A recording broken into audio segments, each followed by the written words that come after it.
Hi guys.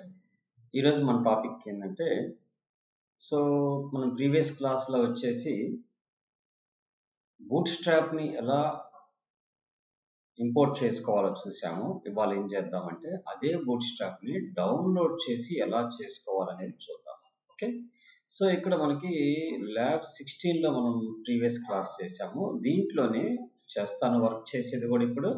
But కాకపోతే ఏం చేద్దామంటే ఏదైతే మనం సిడిఎన్ లింక్స్ని ఇంపోర్ట్ చేసుకున్నామో ఆ సిడిఎన్ లింక్స్ అనేది కామెంట్లో పెట్టి మనం డౌన్లోడ్ చేసిన దాన్ని వితౌట్ ఇంటర్నెట్ బూట్ స్ట్రాప్ని ఎలా యాక్సెస్ చేస్తామనేది మనం లెర్న్ చేద్దాం. ఓకే, సో నా వీడియోని మీరు లైక్ చేయండి, షేర్ చేయండి. నేను ఇంకా మంచి మంచి వీడియోస్ మీకు అప్లోడ్ చేస్తాను. అండ్ ఫర్దర్గా స్ప్రింగ్ బూట్ సిరీస్ రిలీజ్ చేస్తున్నాను. At the same time Python full stock ఇది కంటిన్యూ అవుతూ ఉంటుంది. ఓకే, సో నా వీడియోని లైక్ చేయండి, షేర్ చేయండి, సబ్స్క్రైబ్ చేసుకోండి. మీకు ఇంకా మంచి మంచి వీడియోస్ అప్లోడ్ చేస్తాను. ఓకే, టుడే మన టాపిక్ ఏంటంటే ఏదైతే ఒక లింక్ని మనం బూట్ స్ట్రాప్ నుంచి తెచ్చుకున్నామో దాన్ని ఫస్ట్ కామెంట్లో పెట్టేసేద్దాం. ఆ తర్వాత జావా స్క్రిప్ట్ కింద తీసుకొచ్చుకున్నాం మనం నిన్న ప్రీవియస్లో. ఈ స్క్రిప్ట్ని కూడా మనం కామెంట్లో పెట్టేద్దాం. ఈ రెండు చేసిన తర్వాత మనం బూట్ స్ట్రాప్ని డౌన్లోడ్ చేసుకొని ఎలా మన ప్రాజెక్ట్లోకి యూజ్ చేసుకోవాలి అనేది చూద్దాం. సో ఓకే, ఫస్ట్ ఏం చేద్దాం, మనం దీన్ని మినిమైజ్ చేసేసుకుందాం. మినిమైజ్ చేసేసుకొని మనం క్రోమ్ ఓపెన్ చేసుకొని ఫస్ట్ స్టెప్ ఈ క్రోమ్లో మీరు ఏం చేయాలంటే ఇక్కడ బూట్ స్ట్రాప్ డౌన్లోడ్ అని కొట్టండి. బూట్ స్ట్రాప్ 5 డౌన్లోడ్ అని కొట్టండి. ఆటోమేటిక్గా మీకు బూట్ స్ట్రాప్ డౌన్లోడ్ లింక్ వచ్చేసింది. డౌన్లోడ్ బూట్ స్ట్రాప్ 5 అని ఇక్కడ క్లిక్ చేసిన తర్వాత మీరు కొద్దిగా కిందకి రండి. ఇక్కడ compiled CSS and Java version ఒకటి, అట్లనే డౌన్లోడ్ సోర్స్ అని చెప్పి అనేది రెండు ఉపయోగపడతాయి మనకి. సో మనం ఏం చేద్దామంటే కంపైల్డ్ తీసేసుకుందాం. ఎందుకనంటే ఇక్కడ ఏముంటుంది, this does not include the documentation source files for any option Java script dependencies like పప్పర్. So వీటికి సంబంధించిన డాక్యుమెంట్స్ ఏమీ ఉండదు అంటుంది. సో మనం ఈ సోర్స్ తీసుకున్నాం అనుకోండి, ఎవ్రీథింగ్ ఇంక్లూడ్ అయ్యి ఉంటాయి మనకి. సో కాబట్టి మనం ఏం చేద్దాం, డౌన్లోడ్ సోర్సెస్ అని చెప్పని క్లిక్ చేద్దాం. ఆటోమేటిక్గా మనకి కంప్లీట్ సోర్స్ అనేది బూట్ స్ట్రాప్ 5.0ది డౌన్లోడ్ అయిపోతుంది. ఈ డౌన్లోడ్ అయిన తర్వాత మనం ఏం చేయాలంటే దీన్ని ఇక్కడ మనం రైట్ క్లిక్ చేసి ఎక్స్ట్రాక్ట్ ఆల్ అని చెప్పి ప్రెస్ చేద్దాము. ఇక్కడ నాకు బూట్ స్ట్రాప్ అని చెప్పిన 5.0 వచ్చింది. ఎక్స్ట్రాక్ట్ అని కొట్టేద్దాము. అక్కడ బూట్ స్ట్రాప్ 5 కంప్లీట్గా ఎక్స్ట్రాక్ట్ అయిపోయిన ఫైల్స్ అన్నీ కూడా ఆ ఫోల్డర్లోకి డౌన్లోడ్ అవుతాయి. మీరు కేర్ఫుల్గా చూడండి, వీడియో ఎక్కడ స్కిప్ చేయకండి. స్కిప్ చేసి మీరు ముందుకెళ్తే ఎలా బూట్ స్ట్రాప్ని ఎక్స్ట్రాక్ట్ చేసాము, ఎలా కనెక్ట్ చేసుకుంటాం అనేది మీరు మిస్ అవుతారు. సో జాగ్రత్తగా అబ్జర్వ్ చేయండి. ఫస్ట్ ఎక్స్ట్రాక్ట్ కానివ్వండి. ఎక్స్ట్రాక్ట్ అయిన తర్వాత ఆ డేటాని ఎలా తీసుకెళ్ళి మన సోర్స్ ఫోల్డర్లో మనం కాపీ చేసుకోవాలో కూడా మనం జాగ్రత్తగా చేద్దాము. ఆ తర్వాత వచ్చేసి దాన్ని ఎలా లింకప్ చేస్తామనేది కూడా చెప్తాను. అప్పుడు without internet also the boot strap should be works fine because of local resource నుంచి ఓపెన్ చేసుకుంటాం. ఎప్పుడు కూడా మనం డెవలప్మెంట్లో ఉన్నప్పుడు ఇది బెస్ట్. అట్లానే ప్రొడక్షన్లోకి పంపించేటప్పుడు ఎప్పుడు కూడా ఇలా డౌన్లోడ్ చేసింది మనం నెట్లో పెట్టము. ఎందుకంటే దానివల్ల ఎక్కువ స్పేస్ ఆక్యుపై చేసింది కాబట్టి. ఇక్కడ బూట్ స్ట్రాప్ 5లో మొత్తం మనకి ఈ ఫైల్స్ అన్నీ వచ్చేసినాయి. అయితే మనకు కావాల్సిన జనరల్గా ఏంటంటే ఇవన్నీ కూడా మనకు అవసరం లేదు. ఏదైతే డిస్ట్రిబ్యూటెడ్ ఉందో ఈ డిస్ట్రిబ్యూటెడ్ ఫోల్డర్లో ఉన్న జేఎస్ అండ్ సిఎస్ఎస్ అనేది మనకి సరిపోతుంది. సో ఈ రెండు కాపీ చేసేసుకున్నాం. ఇక్కడ నుంచి మన సోర్స్ మొత్తం డెవలప్ చేసుకున్నాం. ఎందుకు తెచ్చుకున్నాము, ఒకవేళ ఫర్దర్గా మనం ఏదైనా ఓన్ మోడిఫికేషన్స్ చేసుకోవాలంటే చేసుకోవడం కోసం. కానీ మనకు అన్నీ అవసరం లేదనుకుంటున్నాం. సో ఆన్లైన్ పైథాన్ కోర్సులోకి వచ్చి సిఎస్ఎస్లోకి వచ్చి ల్యాబ్ 16లోకి వచ్చి మీరు ఇక్కడ రైట్ క్లిక్ చేసి పేస్ట్ చేసేసుకోండి. సో ఆటోమేటిక్గా CSS and javascript files వచ్చేసినాయి. Let us minimize this code and దీన్ని క్లోజ్ చేసేద్దాం. దీన్ని కూడా మినిమైజ్ చేసేసుకుందాం. మనం విఎస్ కోడ్లోకి వెళ్తే ఇక్కడ రెండు వచ్చేసినాయి. ఇప్పుడు మనం ఏం చేయాలి, ఆ పాత్ని మనం స్పెసిఫై చేయాలి. పాత్ని స్పెసిఫై చేయాలంటే మనం స్టైల్కి మధ్యలోనే రాస్తాం కాబట్టి ఇక్కడ ఏం చేద్దామంటే లింక్ పెట్టుకుంటున్నాం. దేనికి లింక్ ప్రొవైడ్ చేస్తున్నామంటే సిఎస్ఎస్కి. అవి ఎక్కడుంది సిఎస్ఎస్ అనేది, సో ప్రెజెంట్ మనం ఎక్కడైతే ఉన్నామో అక్కడ నుంచి ఉన్న సిఎస్ఎస్లో ఉన్న bootstrap min.css అనే ఫైల్ని మనం సెలెక్ట్ చేసుకోవాలి. bootstrap min.css. min అంటే minimised CSS file, that's meaning of compiled version అని చెప్పని అర్థం అనమాట. Okay, that's file. సో అలానే మనకి జావా స్క్రిప్ట్ ఫైల్ కూడా కావాలి, ఏది bundle.js అనే ఫైల్. సో బాటమ్కి వెళ్ళిపోతాము, ఇక్కడ మనం ఒక స్క్రిప్ట్ని జనరేట్ చేసుకుందాం. స్క్రిప్ట్కి సోర్స్ అనేది తీసుకుంటాం కదా, ఈ సోర్స్లో ./లో జేఎస్లో ఉన్న ఏం కావాలి, bootstrap bundle.min.js అనే ఫైల్ని తీసుకుంటాం. bootstrap bundle.min.js అనే ఫైల్ తీసుకుంటే బండిల్లోకి మామూలుగా min.jsకి డిఫరెన్స్ ఏంటంటే ఓన్లీ జావా స్క్రిప్ట్ ఫైల్ వరకే కావాలనుకుంటే bootstrap.min.js తీసుకోవచ్చు. విత్ popper.js ఫైల్ కూడా మనకి కావాలనుకుంటే అప్పుడు మనం bootstrap.bundle.min.js ని కూడా తీసుకోవాలి. సో ఓకే, బోత్ తీసేసుకున్నాం, దట్స్ ఫైన్. ఇప్పుడు మనం ఓపెన్ చేసి మన ఇండెక్స్ ఫైల్ని ఓపెన్ చేస్తే everything should be fine without CDN links. So మనం ఏదైతే ప్రీవియస్ క్లాస్లో చేసామో అవన్నీ కూడా పనిచేస్తున్నాయి. ఎందుకని, మనం మరి యాక్చువల్గా సిడిఎన్ లింక్స్ ఆఫ్ చేసాం. సిడిఎన్ లింక్స్ ఆఫ్ చేసినప్పుడు అవి పని చేయకూడదు, కానీ మనం లోకల్ రిసోర్స్ని కాల్ చేసాం కాబట్టి ఇప్పుడు దీన్ని కూడా నేను కామెంట్లో పెడతాను. సో ఇప్పుడు ఒక్కసారి మీరు దీన్ని రిఫ్రెష్ చేస్తే అన్ని బటన్స్ ఎగిరిపోతాయి, కామన్గా వచ్చేసింది. ఈ లింక్స్ అన్ని పోయినవి, వాటి ఈవెంట్స్ అనేవి మొత్తం ప్రాపర్గా వర్క్ చేయట్లేదు. చూసారా ఎంత డిఫరెన్స్ ఉందో. ఇవన్నీ మనకి ఒక్క స్టైల్ షీట్ ఆపటం వల్ల అంత డిఫరెన్స్ వచ్చింది. ఎప్పుడైతే మనం లోకల్ని bootstrap min.css అనే స్టైల్ షీట్ని మనం ఓపెన్ చేసి రిఫ్రెష్ చేసామో it should be applied all these things. చూడండి, జావా స్క్రిప్ట్ కూడా పనిచేస్తుంది. ఈ జావా స్క్రిప్ట్ కూడా యాజ్ ఇట్ ఈస్లీ మనకి పనిచేస్తుంది. ఓకే, ఈరోజు మనం bootstrapని లోకల్గా ఎలా తెచ్చుకొని వర్క్ చేయించుకోవాలనేది మనం లెర్న్ అయ్యాం. ఓకే, నెక్స్ట్ నేనేం చేస్తానంటే కరోజల్ అనేది ఎలా వాడతాం అనే దానికి ఒక ఎగ్జాంపుల్ చేద్దాం. ఇక్కడ క్లిక్ చేసుకొని మనం కరోజల్ అని చెప్పని పెడతాం, CAROUSEL, కరోజల్ ఎగ్జాంపుల్ అని చెప్పని పెట్టుకుందాం. సో మధ్యలో మనం ఐఫన్ పెట్టుకుంటే it's a good practice. .html తీసుకుందాం. ఈ HTMLలో మనం ఆల్రెడీ index.htmlలో ఏదైతే ఉందో ఆ కోడ్ మొత్తాన్ని కాపీ చేసుకుందాం, కరోజల్లో పేస్ట్ చేద్దాం. అన్నెసరీ ఏమేమైతే ఉన్నాయో వాటి మొత్తాన్ని first we should remove the things. Okay, అవి రిమూవ్ చేసేద్దాం. ఆ తర్వాత ఇవి కూడా మనకు అవసరం లేదు, ఎందుకని మనం ప్రాక్టీస్ ఏంది కరోజల్.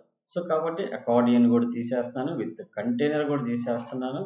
అలానే ఇక్కడ డివిజన్స్ ఉన్నాయి, ఈ డివిజన్స్ కూడా తీసేస్తున్నాను. ఈ బోత్ డివిజన్స్ కూడా తీసేసిన తర్వాత నేను ఒకసారి ఆ పేజీని ఓపెన్ చేస్తాను. ఇది కాదు, ఈ పేజీని క్లోజ్ చేసి జస్ట్ ఈ పేజీని నేను డబుల్ టైం క్లిక్ చేస్తే ఏ బ్లాంక్ పేజ్. ఏ పేజీ, మనం కరోజల్ ఎగ్జాంపుల్ క్లిక్ చేయాలి. That's blank page should be sowing. So దీని టైటిల్ కూడా మారుద్దాం మనం. ఇక్కడ ఇది కూడా తీసేద్దాం, మనం లింక్స్ కూడా తీసేద్దాం, ఓన్లీ లోకల్ స్టోరేజ్ నుంచే వాడదాము. ఇక్కడ కరోజల్ శాంపుల్ అని చెప్పని పెడదాం, CAROUSEL కరోజల్. సో ఇప్పుడు నేను 1 or 2, 3 మోడల్స్ ఇలా చూపించేసానంటే మీరు దాంట్లో ఉన్న కాంపోనెంట్స్ అన్నీ కూడా ప్రాక్టీస్ చేయొచ్చు. నేను కొన్ని ఎగ్జాంపుల్స్ చూపిస్తాను, ఎందుకంటే ఇది ఒక ఫ్రేమ్ వర్క్. మనం ఆల్రెడీ అనుకున్నాము, ఈ ఫ్రేమ్ వర్క్లో మెయిన్ బెనిఫిట్ ఏంది, ఆల్రెడీ రెడీమేడ్గా మొత్తం ఇచ్చేసేస్తాడు. జస్ట్ మనం చేయాల్సిందల్లా ఏంటంటే ఆ కాంపోనెంట్స్ని ఎలా వాడుకోవాలో లెర్న్ అయితే చాలు. ఇప్పుడు కాంపోనెంట్స్ ఇక్కడ మనకి కరోజల్ అని చెప్పని ఒక కాంపోనెంట్ ఉంది. ఆ తర్వాత కార్డ్స్ అవి కూడా రేపు క్లాస్లో కూడా నేను ఇవన్నీ చూపిస్తాను, కొన్ని ఎగ్జాంపుల్స్ మ్యాక్సిమం. ఆ తర్వాత మీరు ప్రాక్టీస్ చేద్దాం. ఇక్కడ చూడండి, ఇది ఫస్ట్ స్లైడ్ ఏంటంటే ఓన్లీ స్లైడ్స్ మూవ్ అవుతుంటే, నో కంట్రోల్స్, ఆటోమేటిక్గా మూవ్ అవుతుంటాయి. ఇదేంటంటే విత్ కంట్రోల్స్, లెఫ్ట్కి రైట్కి మూవ్మెంట్ అయ్యే కంట్రోల్స్. ఇది వచ్చేసి విత్ థంబ్నెయిల్స్ కూడా అనమాట. ఇక్కడ మనం ఇప్పుడు ఈ మోడల్ తీసుకుందాం, జస్ట్ ఇక్కడ కాపీ చేసుకోండి అంతే, ఇంకేం అవసరం లేదు. ఇక్కడికి వచ్చేసేయండి. ఇక్కడ బేసిక్గా ఒక డివిజన్ తీసుకుందాం మనం. ఈ డివిజన్కి మనం క్లాస్ ఏం పెట్టుకుందామంటే కంటైనర్ తీసుకుందాం. క్లాస్ ఈజ్ ఈక్వల్ టు లేకపోతే కంటైనర్ ఫ్లూయిడ్ తీసుకుందాం. ఫ్లూయిడ్ అంటే స్క్రీన్ మొత్తం ఆక్యుపై చేస్తుంది. దాంట్లో మనం కాపీ చేసుకున్న కరోజల్ని తెచ్చేసుకుందాం. ఓకే, లెట్స్ రిఫ్రెష్ చేసేద్దాం. ఇక్కడ వచ్చింది కరోజల్. ఎందుకనంటే బ్యాక్గ్రౌండ్లో ఇమేజ్ లేవు కాబట్టి ఇక్కడ మనకి అవి కనపడుతున్నాయి. సో అది క్లిక్ చేసినప్పుడు ఏమవుతుంది, అటు వెళ్తాయి, ఇటు క్లిక్ చేస్తే ఇటు వెళ్తాయి. So we need some images. మనకేం కావాలి, ఇప్పుడు ఇమేజెస్ కావాలి. సో ఇక్కడ మనం ఈ ఇమేజెస్ ఏవైతే మనకు అవసరం అవుతాయి అనుకుంటున్నామో ఆ ఇమేజెస్ యొక్క లొకేషన్స్ ఎక్కడ ఉంది, ఇక్కడ ఉందన్నమాట సోర్స్ అనేది. సో మనం ఏం చేద్దామంటే ఈ 3 ఇమేజెస్ కోసం మన దగ్గర వైడ్ ఇమేజ్లు ఏమన్నా ఈ సిఎస్ఎస్కి ముందు మనం ఇమేజెస్ అనే ఫోల్డర్ పెట్టుకున్నాము. దాంట్లో వైడ్ ఇమేజెస్ ఏమైనా ఉండేమో చూద్దాం. వైడ్ ఇమేజెస్ మన దగ్గర ఏమీ లేవు. సో కాబట్టి మనం ఏం చేద్దామంటే ఒక 3 స్లైడ్స్ని మనం డౌన్లోడ్ చేసుకుందాం. దాని మీద మనం సెట్ చేద్దాం. 3 కాకపోతే 5 డౌన్లోడ్ చేద్దాం. నేనేం చేస్తానంటే 1024 పిక్సెల్ బ్యానర్స్ అని చెప్పని బ్యానర్ ఇమేజెస్ అని చెప్పని కొడుతున్నాను. 1024 పిక్సెల్స్ బ్యానర్ ఇమేజ్. సో కొద్దిగా నేను జూమ్ తగ్గిస్తాను. ఇక్కడ ఇమేజ్ల మీద క్లిక్ చేయండి. ఇమేజ్ల మీద క్లిక్ చేస్తే ఆటోమేటిక్గా సమ్ బ్యానర్స్ వస్తాయి మనకి. సో ఈ బ్యానర్స్ మనకు స్క్రీన్కి కావాలి. సమ్ ఏదో ఈ బ్యానర్స్లో మనకి ఏదైతే కావాలనుకుంటామో వాటిని తీసుకుందాం. ఇది ఒక ఇమేజ్ తీసుకుందాం అనుకుంటున్నాను. దీని మీద రైట్ క్లిక్ చేసి సో అది ఏ సైజు ఉన్నా మనం ఏం చేయొచ్చు అంటే మనకు కావాల్సిన సైజులో కూడా మనం కన్వర్ట్ చేసుకోవచ్చు. ఇక్కడ నేను బ్యానర్ 1కి B1 అనే పేరు పెట్టుకున్నాను. ఆ తర్వాత నెక్స్ట్ ఇంకొక ఇమేజ్ వచ్చేసి దీన్ని తీసుకుంటున్నాను. ఇమేజ్ యాజ్ అని చెప్పని పెట్టి దీన్ని బ్యానర్ 2 అని చెప్పని పెట్టుకుంటున్నాను. So I go another image, దీన్ని ఒకటి తీసుకుంటున్నాను. సేవ్ ఇమేజ్ లేకపోతే దీన్ని తీసుకుందాము. ఇది కొద్దిగా బ్యానర్ బాగుంది. సేవ్ ఇమేజ్ యాజ్ అని చెప్పని పెట్టి B3 అని పెట్టేసేసుకుందాం. B3 ఇంకొకటి కూడా ఎడిషన్గా తీసుకుందాం. ఇది తీసుకుందాం మనం, లేకపోతే ఇది తీసుకుందాం. సేవ్ ఇమేజ్ యాజ్ అందాం. సో దీని పేరు B4 అన్నాడు. ఎందుకంటే అక్కడ 3 ఇచ్చాడు. మనం ఇంకొకటి యాడ్ చేస్తే ఎలా రిఫ్లెక్ట్ అయ్యింది అనేది కూడా మనకు తెలియాలి కదా. సో అందుకని 4 ఇమేజెస్ తీసుకున్నాం. ఈ 4 ఇమేజెస్ తీసుకున్న తర్వాత ఈ 4 ఇమేజెస్ ఎక్కడ డౌన్లోడ్ అయినాయి? మనకి డౌన్లోడ్స్లో డౌన్లోడ్ అయినాయి. మన ఫోల్డర్లోనే డౌన్లోడ్ అయినాయి.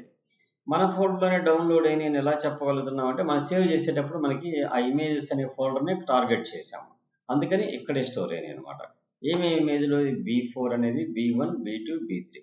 ఈ ఇమేజ్ సైజెస్ ఎంత ఉండే ఒకసారి చూద్దాం. 300/168 ఉంది. ఇది వచ్చేసి ఎంత ఉంది? ఇది కూడా 300/168.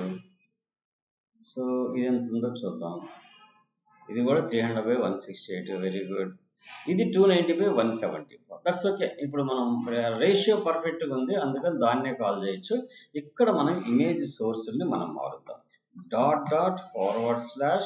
ఎక్కడుండే మనకి ఇమేజెస్ 1లో ఉన్న B1 అనే ఇమేజ్ని కాల్ చేశాను. జస్ట్ లైక్ ఐ కాపీ చేసుకుంటున్నాను. ఇక్కడ పేస్ట్ చేసేస్తున్నాను. దీన్ని B2 కింద కన్వర్ట్ చేశాను. అండ్ ఇక్కడ వచ్చేసి పేస్ట్ చేశాను. దీన్ని B3 కింద కన్వర్ట్ చేశాను. ఇక్కడ నేను ఆల్టర్నేటివ్ ట్యాగ్ ఏం కనపడాలి? నాకు డాట్ అనేది కనపడకూడదు. సో బ్యానర్ 1 అని కనపడాలి. I go banner 1. ఇక్కడికి వచ్చిన తర్వాత బ్యానర్ 2 అని కనపడాలి. In case the image is not existing. Image ఉంటే దట్స్ ఓకే, ఫైన్, ఇమేజ్ కనబడుతుంది. లేకపోయినప్పుడు సో ప్రీవియస్ నెక్స్ట్ ఇవేమి మనం మార్చాల్సిన అవసరం లేదు. వీటిని కూడా ఎలా కస్టమైజ్ చేయాలనేది I will explain later. Okay, so first let's come back to the preview. వచ్చేసి రిఫ్రెష్ చేసేద్దాం. Now the arrow marks will be appeared, images also will be scored. So everything should be fine. అయితే 3నే repeat అవుతున్నాయి. I want 4th element also. So 4th element కావాలన్నప్పుడు ఇక్కడ బాగా observe చేయండి. కొన్ని సెన్సిటివ్ పాయింట్స్ ఇక్కడ మనకి 3 లేబుల్స్ కనబడుతున్నాయి. ఏది క్లిక్ చేస్తే ఆ లేబుల్ మీదకి మనం మూవ్ అవుతున్నాం, థంబ్నెయిల్స్. అయితే నేను ఇక్కడ 4th పెట్టినప్పుడు అక్కడ 4th అనేది రాదు. అబ్జర్వ్ చేయండి. ఇక్కడ 4th పెట్టాను, బ్యానర్ 4 అని పెట్టాను. ఇక్కడ కూడా బ్యానర్ 4 అని పెట్టేశాను. Now I come back to the screen and refresh. ఇక్కడ మనకి రిఫ్రెష్ చేస్తే ఎన్ని వచ్చినాయి? 3నే వచ్చినాయి. But 4th also there. దీన్ని క్లిక్ చేస్తే 4th కూడా వచ్చింది మనకి. సో బట్ ఎలా 4th కూడా రావాలంటే ఎప్పుడైనా సరే ఇక్కడ మనం ఎన్నైతే ఇమేజెస్ చేస్తామో అన్ని ఇక్కడ కరోజల్ ఇండికేటర్స్ కూడా అన్ని ఇండికేటర్స్ని ప్లేస్ చేయాలి. ఇది జనరల్గా మనం రియాక్ట్లోనో లేకపోతే ఇంకో దాంట్లోనో చేసేటప్పుడు డైనమిక్గా జనరేట్ చేస్తాము. అది ఎలా అనేది మనం తర్వాత చూద్దాము. ఇక్కడ స్లైడ్ 4 అని పెట్టాము. దీన్ని టార్గెట్ వచ్చేసి 3rdకి వెళ్ళమని చెప్తున్నాము. 3rd టార్గెట్కి. దట్స్ ఎనఫ్, ఇంకేం అవసరం లేదు. Let's come back to the screen and refresh చేయండి. రిఫ్రెష్ చేసి ఇప్పుడు మీరు బ్యాక్కి వెళ్ళిపోయి ఒకసారి రిఫ్రెష్ చేద్దాం. So let's open that. ఇప్పుడు 4 వచ్చేసినాయి. So that is the first and last, 3rd and 2nd and 4th. అయితే 4thకి వెళ్ళినప్పుడు కొద్దిగా ఇమేజ్ హైట్లో వేరియేషన్స్ ఉండటం వల్ల మనకి ప్రాబ్లం వస్తుంది. దీని హైట్ ఎంత ఉందో చూడండి, 300/168. దీన్ని కూడా 300/168కి మార్చుకోవాలంటే ఓపెన్ విత్ పెయింట్ బ్రష్లోకి వెళ్ళండి. మీరు 300/168. The aspect ratio should not forget. రీసైజ్లోకి వెళ్ళండి. ఇక్కడ 300 ఇది లాక్ తీసేసి 168 అని పెట్టేసేయండి. Then it should be fit into the screen. ఇప్పుడు బ్యాక్ రండి, మళ్ళీ మన వీడియో దగ్గరికి వచ్చేసేయండి, మన స్లైడర్స్ దగ్గరికి. ఇప్పుడు నేను 4th క్లిక్ చేసిన, 3rd క్లిక్ చేసిన, 2nd క్లిక్ చేసిన స్లీడ్ అనేది ఆ స్లైడ్ బ్లింక్ కావట్లేదు. వై దిస్ నాట్ బ్లింక్డ్ అంటే all images sizes should be same సైజులో ఉండేవి కాబట్టి. Okay, that's. ఇప్పుడు ఫర్ ఎగ్జాంపుల్ నేను ఒకే స్క్రీన్లో 2 స్లైడర్స్ పెట్టుకోవాలనుకుంటున్నాను సార్. ఒక ఆఫ్ స్క్రీన్ ఒక స్లైడర్, ఇంకొక ఆఫ్ స్క్రీన్ ఇంకొక స్లైడర్ కావాలి నాకు అని అనుకున్నాం అనుకో ఫర్ ఎగ్జాంపుల్. సో దట్ కండిషన్లో మనం ఎలా చేయాలంటే సిఎస్ఎస్లో మనకి ఒక రో మొత్తాన్ని మనం ఏమంటామంటే కంటైనర్ ఫ్లూయిడ్ కంటైనర్ పిలవకుండా రో అని పిలుస్తుంటాం. రో అంటే ఏ సింగిల్ రో అని అర్థం. It should be fit. రోకి ఎప్పుడు కూడా మార్జిన్స్ ప్యాడింగ్స్ ఉండవు. కంప్లీట్లీ ఫిట్ అయిపోయింది చూసారా, ఎగ్జాక్ట్లీ ఫిట్ అయిపోయింది. That's fine. అయితే ఇక్కడ ఇంకా కొన్ని ప్రాపర్టీస్ మనకి మనం ఫిట్ చేసుకోవాల్సిన ప్రాపర్టీస్ కొన్ని ఉన్నాయి. ఏమేంటి అంటే ఇప్పుడు నేనేమనుకుంటున్నాను, 2 స్లైడ్స్ కావాలి సార్ అనుకుంటున్నాను. ఈ 2 స్లైడ్స్ కోసం దీన్ని ఒక కాపీ చేసుకొని కొద్దిగా గ్యాప్ ఇచ్చేసి 2వ స్లైడ్ కూడా పెట్టేశాను. That's fine. రిఫ్రెష్ చేస్తే ఒకదాని కింద ఒకటి వచ్చినాయి, కానీ నాకు 2 పక్క పక్కన రావాలి 50% ఆక్యుపై చేసుకొని అని చెప్పాను మన టాపిక్. సో అటువంటప్పుడు మనకి నేను దీని గురించి మళ్ళీ నెక్స్ట్ క్లాస్లో చాలా క్లారిటీ ఇస్తాను. ఈ క్లాస్లో ఏం చేస్తామంటే మనం ఇక్కడ సో కోలం లార్జ్లో ఉన్నప్పుడు సగం ఉండాలి. సగం అంటే ఎప్పుడు కూడా 6 అంటే టోటల్గా 12 పార్ట్స్ ఆఫ్ ది స్క్రీన్. ఈ గ్రిడ్ గురించి నెక్స్ట్ క్లాస్లో మీకు చాలా క్లారిటీగా చెప్తాను. అలానే కోలం మీడియంలో ఉన్నా కానీ ఒకటే ఉండాలి. అలానే కోలం స్మాల్లో ఉన్నా కానీ ఒకటే, అంటే 12 పార్ట్స్ స్క్రీన్ మొత్తం ఆక్యుపై చేయమని అర్థం. అలానే కోలం ఎక్స్ట్రా స్మాల్లో ఉన్నా కానీ 12 పార్ట్సే ఉండాలి. This is my target. ఇవి ఎన్ని కావాలి మనకి, 2 కావాలి. సో కాబట్టి కాపీ చేసుకొని నేను పేస్ట్ చేశాను. ఫస్ట్ స్లైడర్ని తీసుకెళ్ళి this is the first slider. I cut the slider put in to that location and another slider also cut చేసి దీంట్లో పెట్టేశాను. Let's come back to the screen and refresh. 2 sliders వచ్చేసినాయి మనకి. So మరి యాక్చువల్గా ఇక్కడ విడ్త్ 100% పెట్టినా కానీ మనం ఏం చేసామంటే స్క్రీన్ని 2 భాగాల కింద చేసాం. అయితే ఇక్కడ అబ్జర్వ్ చేయండి, ఇది జరిపేస్తే ఇది జరుగుతుంది, ఓకే, ఇది జరిపితే ఇది జరుగుతుంది. సో ఇది ఈ స్లైడ్ ఇండికేటర్స్ మటుకు పనిచేస్తున్నా, ఏడు క్లిక్ చేస్తాను ఇక్కడ పనిచేస్తున్నాయి, ఏడు క్లిక్ చేసినా ఇక్కడే పనిచేస్తున్నాయి, ఏడు క్లిక్ చేసినా అక్కడే పనిచేస్తున్నాయి, ఏడు క్లిక్ చేస్తే ఇక్కడ జరుగుతుంది, మనకి ఇక్కడ జరగట్లేదు. అబ్జర్వ్ చేయండి. ఎందుకనంటే ఇదే మెయిన్ ఇంపార్టెంట్. మనకి డిఫరెంట్ ఒక పేజీలో డిఫరెంట్ లొకేషన్స్లో స్లైడర్స్ పెట్టుకోవాల్సిన అవసరం రావచ్చు, మేబీ ఏదైనా చూడాలనుకుంటే. అట్లాంటప్పుడు మరి దేని స్లైడ్స్ దానికే పని చేయాలంటే ఏం చేయాలి, దట్స్ వెరీ ఇంపార్టెంట్ థింగ్.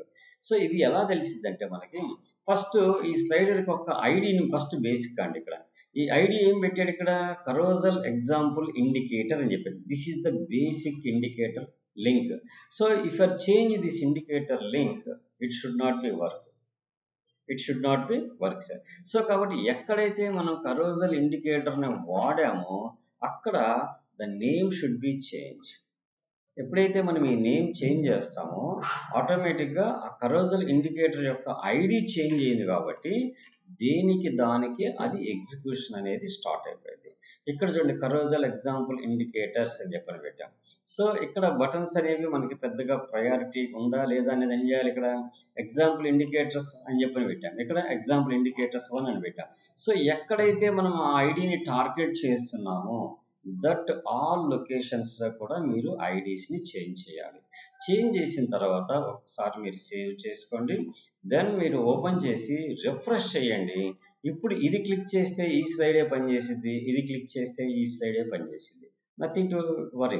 ఇప్పుడు లాస్ట్ స్లైడ్కి వెళ్ళాను, ఇక్కడ ఫస్ట్ స్లైడ్కి వెళ్ళాను. సో నథింగ్ టు డిఫరెన్స్, దేనికి దానికి సెల్ఫ్ అయిపోతుంది. సో అర్థమైంది కదా.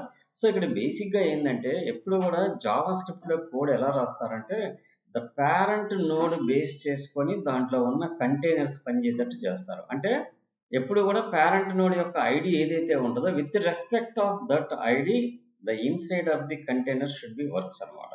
సో అందుకనే మనం ఎప్పుడు కూడా ఏదన్నా ఒక ఆబ్జెక్ట్ని యాజ్ ఈజీలీ కాపీ చేసి ఇమేజ్లు మనం మార్చుకున్నప్పుడు అన్నీ చేంజ్ అవ్వాలంటే మనం అన్ని స్టైల్స్ మార్చక్కర్లా. ఇక్కడ చూడండి డేటా బిఎస్ టార్గెట్, దీన్ని టార్గెట్ చేసి ఈ స్లైడ్ లెఫ్ట్కి రైట్కి మూవ్ అవ్వాలి. అలానే ఇక్కడ క్లిక్ చేసినప్పుడు దీన్ని టార్గెట్ చేసి ఆ స్లైడ్ దగ్గరికి మీరు టార్గెట్ అవ్వాలి. యాక్టివ్ స్లైడ్ ఉందో చూసారా? యాక్టివ్ స్లైడ్ అంటే అర్థం ఏంటంటే బై డిఫాల్ట్గా మనం ఓపెన్ చేయగలిగే ఫస్ట్ స్లైడ్ కనపడుతుంది, అదే యాక్టివ్ స్లైడ్. ఇప్పుడు ఈ రెండో స్లైడ్లో నాకు లాస్ట్ స్లైడ్ యాక్టివ్ కావాలి. అప్పుడు నేను ఈ క్లాస్ యాక్టివ్ అనే దాన్ని ఇక్కడి నుంచి కాపీ, ఎక్కడ రెండో దాంట్లో వచ్చిన తర్వాత ఇక్కడి నుంచి కట్ చేసేసి I provide the last slide ఇక్కడ ప్రొవైడ్ చేశా. So let's come back and refresh the screen. ఇక్కడ మనం రిఫ్రెష్ చేస్తే ఒకసారి అక్కడ సేవ్ అయ్యి file and save and come back to the HTML page.